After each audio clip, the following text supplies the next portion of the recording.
علی گڑھ ہو، دیوبند ہو، تبلیغ جماعت ہو، جماعت علماء ہو، جماعت اسلامی ہو، سب جو ہیں ان کا رشتہ جا کے شاہ ولی اللہ صاحب سے مل جاتا ہے۔ شاہ ولی اللہ صاحب کا لیکن ایک مسئلہ یہ ہے کہ ان کے چاہنے والے بہت ہیں، اور چاہنے والوں کی خوبی یہ ہے کہ وہ شاہ ولی اللہ نامی پتھر کو چومتے تو ہیں، اٹھاتا کوئی نہیں ہے۔ اٹھانے کا یہ کام جو ہے ہمارے مفتی عطا الرحمن قاسمی صاحب نے انجام دیا، اور اس کو غیر معمولی طور پر نئی منزلوں سے ہمکنار کیا، جس کے لیے یہ مبارکباد کے مستحق ہیں۔ انہوں نے ایک حجرے کی بات کہی، بات یہ ہے کہ جتنے بڑے کام ہوئے ہیں وہ سب حجروں ہی سے ہوئے ہیں، معاف کیجیے گا، اس بات کو ہمیں نہیں بھولنا چاہیے۔ اور انہوں نے یہ کام جس قناعت سے کیا ہے، استغنا سے کیا ہے، توکل سے کیا ہے، اس کے لیے یہ ہماری مبارکباد کے مستحق ہیں۔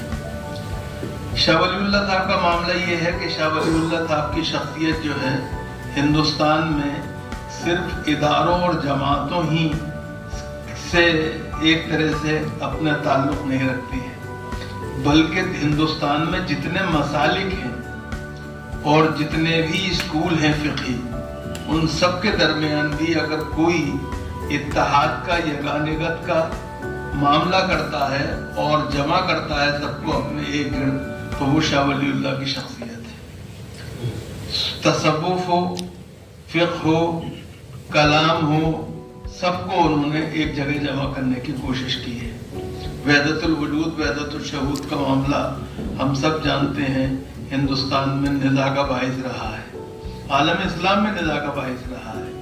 ایک طرف محی الدین ابن عربی کے ماننے والے ہیں جو وحدت الوجود کے قائل ہیں، اور ایک طرف امام ابن تیمیہ کے چاہنے والے ہیں جو وحدت الشہود کے وہ ہیں۔ لیکن شاہ صاحب نے اپنی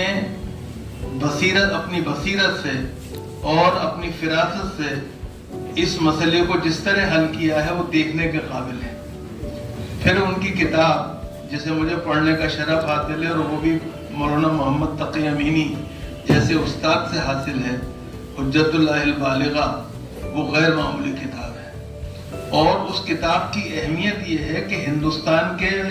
مدارس کے اندر دنیا بھر کے علماء کی کتابیں پڑھائی جاتی ہیں، لیکن حجت اللہ البالغہ وہ کتاب ہے جو کہ عالم اسلام کے ہر مدرسے میں شریک نصاب ہے اور اس کی اہمیت کو مانا جاتا ہے۔ تو اس اعتبار سے ہندوستان کو شاہ ولی اللہ پر جتنا فخر ہے وہ کم ہے۔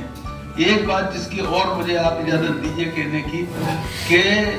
جو ہمارے یہاں بنیادی طور پہ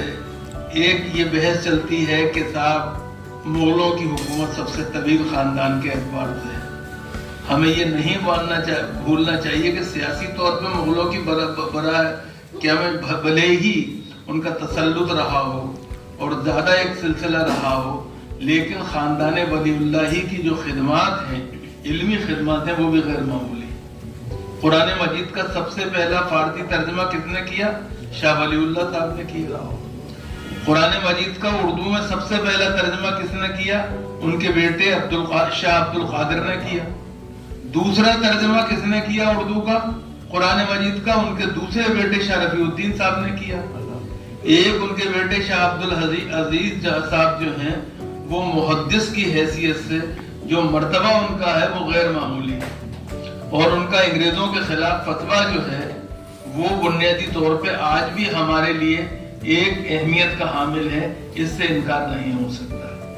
ایک ایسی شخصیت جو ہے وہ اس کے نام پہ ایک قبرستان تو ہے، مہدیان کے نام سے، لیکن معاف کیجیے گا، زندہ قوموں کی پہچان قبرستانوں سے نہیں ہونی چاہیے، بلکہ زندہ عمارتوں سے ہونی چاہیے، وہ زندہ عمارتیں جن سے علمی کام ہو رہا ہو۔ اور مجھے خوشی ہے کہ مفتی عطا الرحمن قاسمی نے جو بیڑا اٹھایا ہے، ہم سب کو اس میں ان کا ہاتھ بٹانا چاہیے، اور بنیادی طور پہ 25 سال سے جو لگاتار یہ اب تندہی کے ساتھ پوری طرح سے لگ کر کام کر رہے ہیں، اس کام میں ان کا ہاتھ بٹانا چاہیے۔ انہوں نے یہ بتا دیا کہ معاف کیجیے گا، امیدیں قلیل ہوں لیکن مقاصد جلیل ہوں، تو کس طرح سے چیزیں رنگ لاتی ہیں اور حجروں سے کیسے کیسے بڑے کام کیے جا سکتے ہیں۔ میں سمجھتا ہوں انہوں نے جو کام، معاف کیجیے گا مجھے کہنے کی اجازت دے دی ہے، جو انہوں نے کاکا نگر میں بیٹھ کے کر لیا ایک مسجد کے حجرے میں، وہ کام یہ جامعہ نگر میں بھی اب نہیں کر سکتے، کیونکہ اتنا بڑا کام جو ہے وہ معاف کیجیے گا جو 41 کتابیں ہیں اور وہ بھی شاہ ولی اللہ صاحب کے، اس کے اوپر جتنا بھی فخر کیا جائے گا۔ مگر اس کا مقصد یہ نہیں ہے کہ میں اس بات کی تردید کر رہا ہوں کہ ہمیں مدد نہیں کرنی چاہیے۔ میں اس پروجیکٹ میں ان کے ساتھ رہا ہوں اور رہوں گا۔ اب اللہ رب العزت سے جو ہے وہ مدد کرنے والا ہے، اس کے علاوہ کوئی مدد نہیں ہوتی ہے۔ میں یہ سمجھتا ہوں کہ ہم سب کو مفتی عطا الرحمن قاسمی کی مدد کرنی چاہیے۔ جو زمین انہوں نے خریدی ہے اس کے قیمت کی ادائیگی جتنی جلدی ہو سکے اس کے لیے کوشش کرنی چاہیے۔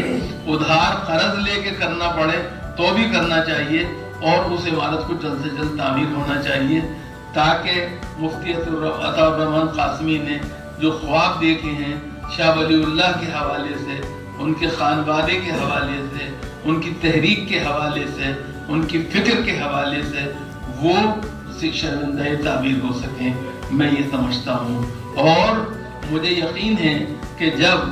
کسی چیز میں ڈاکٹر فاروق اور ڈاکٹر محسن ولی، جن کے محسن ہونے میں اور ولی ہونے میں دونوں میں شک نہیں ہے، جب شامل ہوں گے، اور جب مرزا قمر الحسن بیگ ہمارے ساتھ ہوں گے، جب چودھری بدر الاسلام ہمارے ساتھ ہوں گے، جب ہمارے ساتھ خواجہ شاہد ہوں گے، جو جنہیں کہ میں دلی کا معاف کی جگہ 22واں خواجہ مانتا ہوں۔ دلی کے 21 خواجہوں کی وہ کہلاتی ہے سرزمین، لیکن یہ 22ویں خواجہ ہیں دلی کے۔ جب انشاءاللہ ان کا ساتھ رہے گا، خالد محمود کا ساتھ رہے گا، شبی کا ساتھ رہے گا، سلیم قدوائی صاحب کا ساتھ رہے گا، اور جو لوگ یہاں بیٹھے ہوئے ہیں کس کس کا نام لوں، ان سب کا ساتھ رہے گا تو انشاءاللہ کامیابی ملے گی، اور ہم ایک دفعہ پھر وہ فرض ادا کرنے میں کامیاب ہوں گے جو شاہ ولی اللہ کے تحت ہمارا